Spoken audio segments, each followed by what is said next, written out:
Good morning, students. Hello and welcome to Avian IAS Academy. Today we'll be dealing with the last and the third part of growth of English in India. That is, we'll be taking up the commissions, committees, and certain events which were happening post independence in India, which led to the adoption of English in our official languages post independence too. There were a lot of events, not just the commissions and committees, which allowed such things to happen. The first that we'll talk about is the University Education Commission, or the Radhakrishnan Commission of 1948-49. This is something which you will need in your paper 1 as well. So in this commission, what happened is there were a number of recommendations, but since we are doing this for paper 2 and English literature, we'll just focus on the part of where it talks about the language recommendations.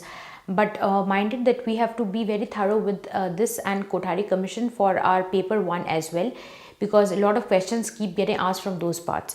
Okay, the commission and the committee praised the adoption of English as a language for the means of education, and it was also suggested that it was kind of like Hindi was a little looked down upon in being adapted as a mode of education. It was also suggested that Hindi should be used as a federal language. According to the recommendation, it also said that in higher education purposes, English could also be replaced with Hindi. So, and as soon as it was practicable and possible, it did not at all say that it should be a hurried practice or suddenly it should be replaced, because Indians till date in all the higher education backgrounds have been studying in English. So suddenly replacing them post independence and putting Hindi as one of the official of the languages of teaching them in the university would actually be detrimental, and the commission also realized that such a practice is not very feasible one. So they mentioned that as Hindi should become a language or mode of education in higher education only when it's possible practically and it's feasible. In the next this commission also talked about the three languages which should be taught to the children, and it is in the school, that is in their school levels, in the secondary levels.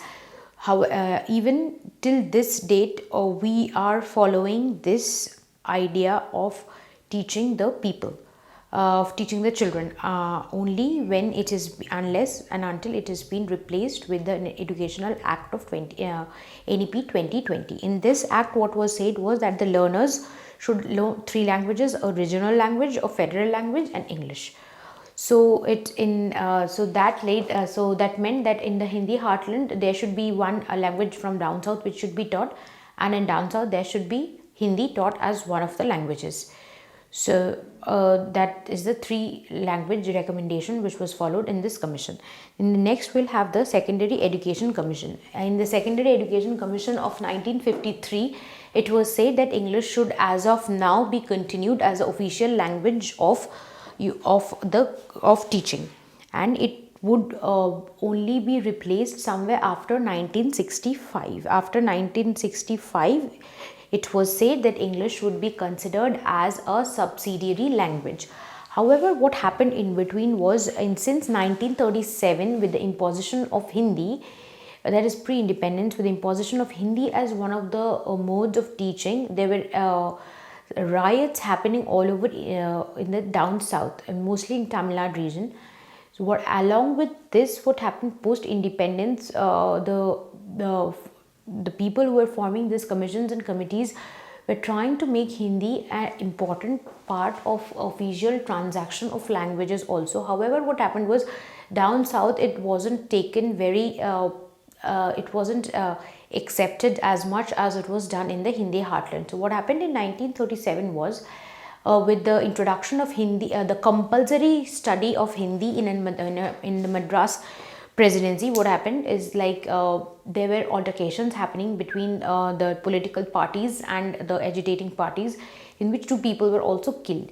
So later, what happened is, this riots continued for all those 30 years, and around 1965 the riot reached a peak only when the official commission, there was a national integration conference which happened in 1961. And what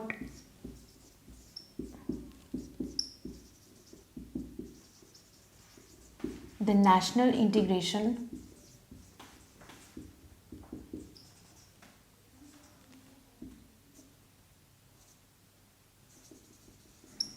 Conference that happened in 1961. And what happened there was, in 1958 the official language commission was formed. This official language commission, what they did was they were trying to make Hindi as an important part of the curriculum, and they wanted that according to this Hindi should be replaced.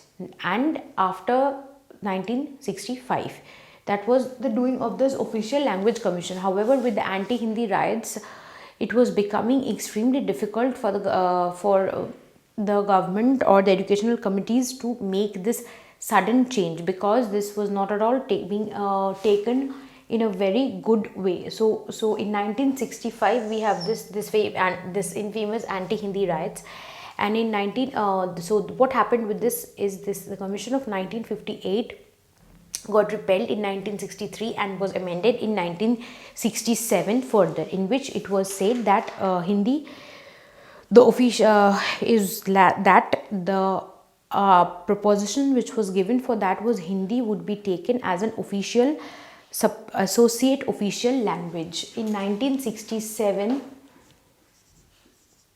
it was said that English would be taken as an associate official language.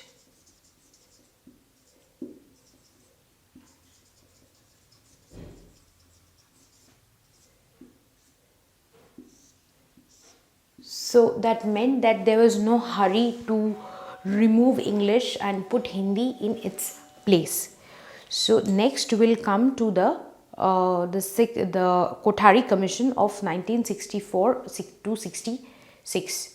So now we will be looking at the Kothari Commission of 1964 to 66. This was a commission which talked about the formulation of education in 10+2+3 model, which was only overall with the new educational policy of 2020.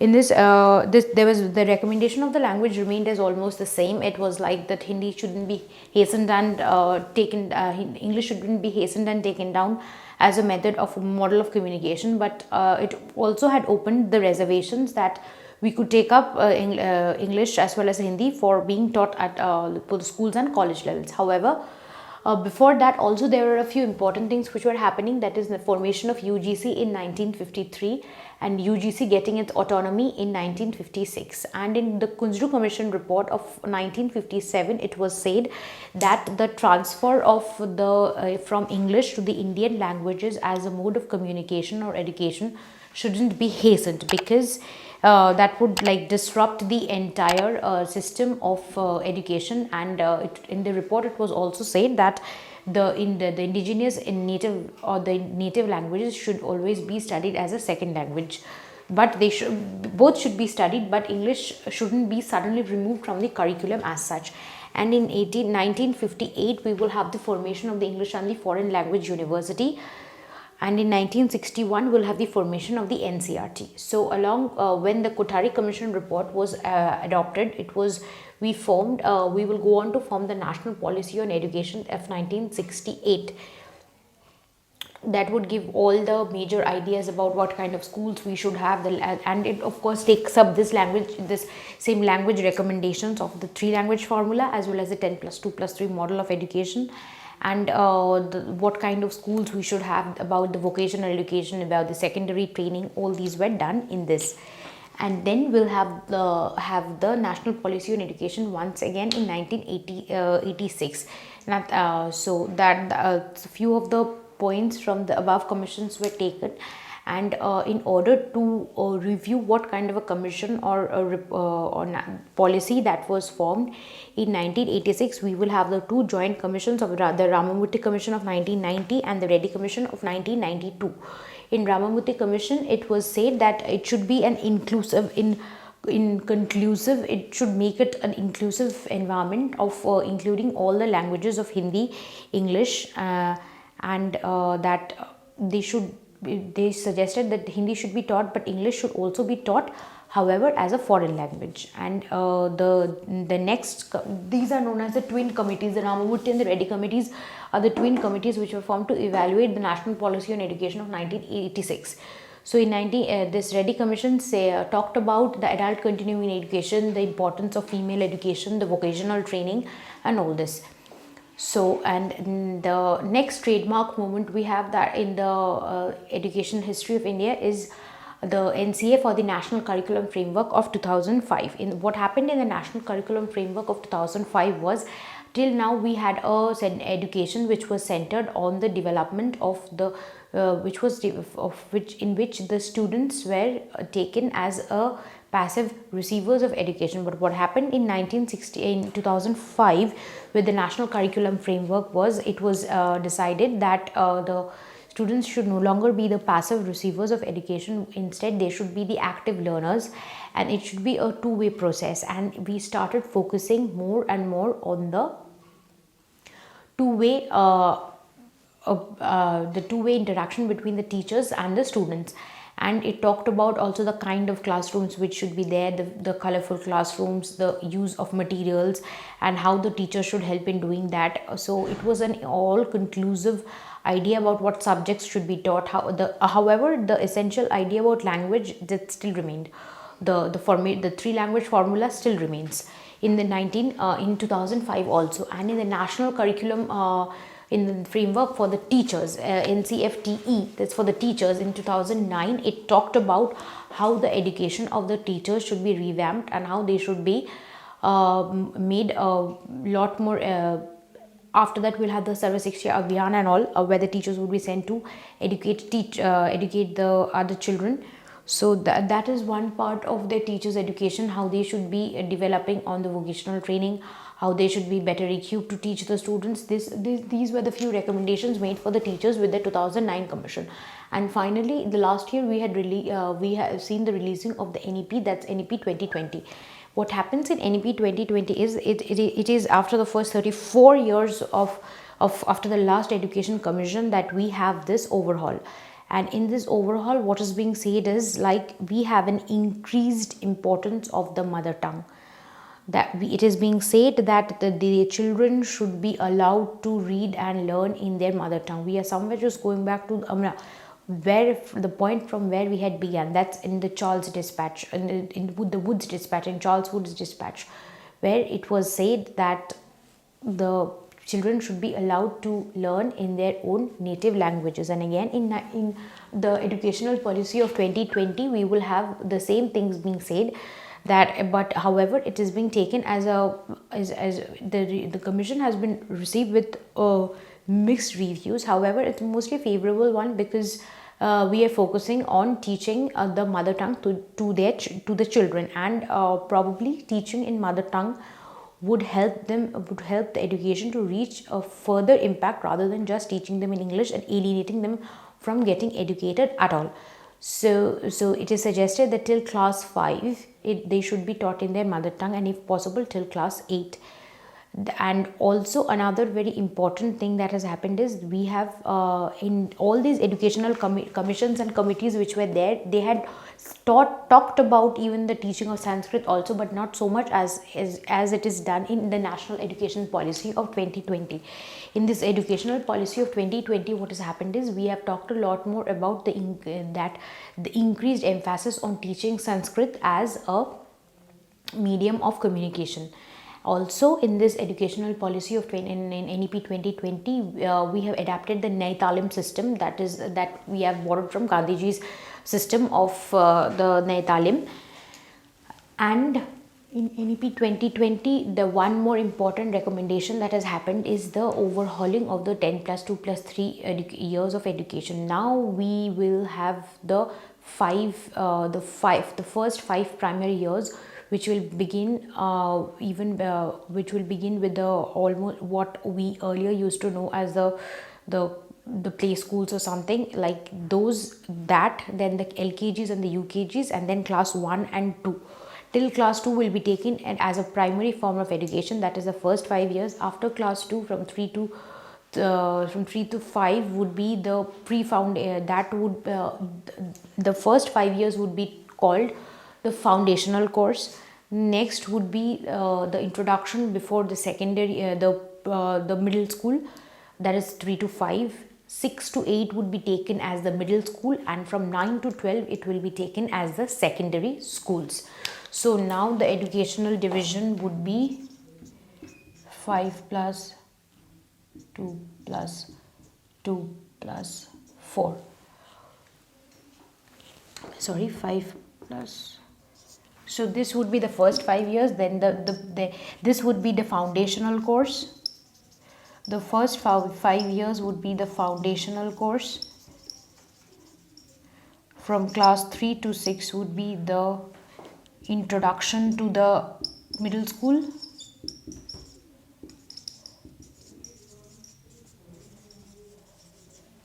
The next 2 years would be the middle school, 7 to 8. And then we'll have the 9 to 12, where it will be secondary school. So that was a huge division coming from the educational committee, where we have overthrown a very old division of 10 plus 2 plus 3 years of education. So we'll quickly go over a recap of all the things that we did from the beginning of the after the post independence. Of course, there are many more clauses which were there for these were huge reports written. I've tried to cover on the few basic salient points which would be important in respect to just English. Other than that, we need to go over these commissions and committee reports for our paper paper 1 as well. And in this, we began with the 1948 Radhakrishnan Commission, went over to the 3-language formula, then the Kothari Commission in 1964-66, and in between the changes that were happening in India, and the conflict between the Hindi heartland and the down south, which made the deferral of English being used as official language more and more. So even till date, we haven't yet adapted it. So it was said in 1965, after the anti-Hindi riot, that whenever a judgment comes out, on the first day it has to come out in English, and immediately on the second day it would be printed in Hindi. So that's how and even till date we haven't yet given up on English as an official as one of our official languages. So although Hindi has a predominance of being the national language of India, however, with that we'll have the National Educational Policy of 1968 and 68 and 86, which the 86 one would be reformed only in 2020 after 34 years. And then we will have the Ramamurthy and the Reddy Committee of 1990 and 92 to evaluate the workings of the National Education Policy on Education of 1986. And then we have a few more of 2005 and 2009, one focusing on the students activity, and NCF-TE focusing on the teachers activity. And finally we have the last, which is the National Education Policy 2020, which brings a large number of trademark changes and makes learning the mother tongue a very important part of our curriculum, so that no children is being thrown out from the compulsory years of education, free and compulsory years of education, because of being language as a barrier. Hence, we have been asked, and the schools have been asked to promote education in mother tongue till class 5, and if possible till class 8. So that's all for today. Stay tuned for more.